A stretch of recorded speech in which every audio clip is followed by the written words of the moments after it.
Just this week, Celestia, or the TIA token, is up more than 70%. Now, if you're surprised by this, then probably you're not really following this channel. Here is the chart of the week. We are currently at $9.49. And the first time we talked about Celestia on this channel was 3 weeks ago when we were at $3.81. Now, if you want to know about the interesting altcoins early, maybe you should follow channels like this one, not just channels that talk about Celestia today. We've already talked about the fundamentals in the prior two videos, so I'm not going to repeat them. We talked about developer activity, we talked about the team, we talked about token distribution. And of course, we talked about the big unlock that happens now in roughly 11 months. This video is different. In this video, I want to show you a number that you usually probably don't look at, but that's pretty important in crypto in general, not just for Celestia. When you go to CoinGecko and you look at the token page and you navigate to the markets tab,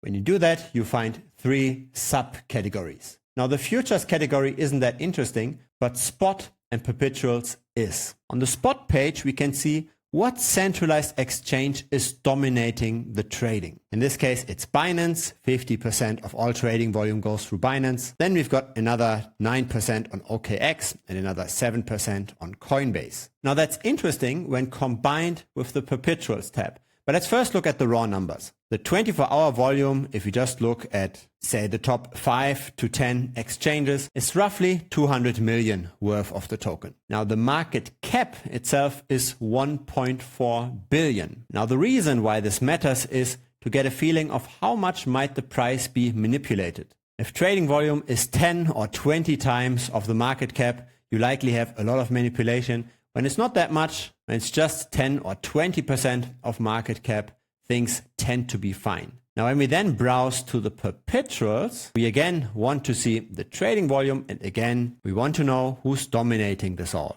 Here it's Binance again, and here the trading volume is very different, 740 million. So the trading volume on the perpetuals is a multiple of the trading volume on the spot market. What does that mean? It means that the people that currently buy Celestia simply want to speculate on this short term. If you want to hold a token long term, then you'd use the spot market. You would directly buy the asset because you only pay once the transaction fee and that's it. Now, if you want to bet only on the short term, if you want to bet maybe with leverage even, then you use perpetuals. The fees when buying and selling tend to be lower, but when you're holding it longer term, things get very expensive very quickly. Have a look at this number here. That's the number not so many people look at. The funding rate.